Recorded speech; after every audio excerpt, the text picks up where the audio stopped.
Hello guys, welcome back to my channel Ashwini's world.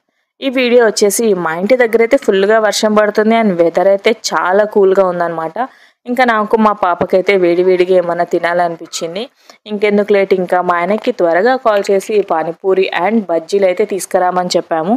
So ఇంకా అతను కూడా తీసుకొచ్చారు. అండ్ పానీపూరి దాంట్లో కొత్తిమీర అండ్ ఆనియన్స్ అయితే మాకు గార్నిష్కి ఖచ్చితంగా ఉండాలి. సో ఇంకా ఇంట్లోనే కట్ చేసుకొని మేమైతే అలా వేసుకున్నాము. మీలో ఎంతమంది వర్షం పడినప్పుడు మీకు వేడివేడిగా బజ్జీలు ఇలా పానీపూరి తినాలనిపిస్తుందో కామెంట్ సెక్షన్లో మెన్షన్ చేయండి. నార్మల్గా ఇంట్లోనే చేసుకుంటారు కదా అని చెప్పేసి అంటారు, కాబట్టి మేము కూడా చాలా మంత్స్ యాక్చువల్గా బయట ఫుడ్ అసలు ప్రిఫర్ చెయ్యము, ఇంట్లోనే ప్రిపేర్ చేస్తాము. చాలా డేస్ తర్వాత, అంటే డేస్ అని చెప్పలేము కానీ చాలా మంత్స్ తర్వాత మేమైతే ఇలా పానీపూరి తింటున్నాము. ఎందుకో వర్షం పడినప్పుడు ఇలా వేడివేడిగా తినాలనిపిస్తుంది. అండ్ ఎస్, ఈ వీడియో అయితే మీకు నచ్చింది అనుకుంటున్నాను. ఈ వీడియో కనుక నచ్చుంటే like, share, comment and subscribe మాత్రం చేసుకోండి. మరిన్ని వీడియోస్ మీకు చూడాలనుకుంటుంది సబ్స్క్రైబ్ చేసుకుంటే. Thank you so much.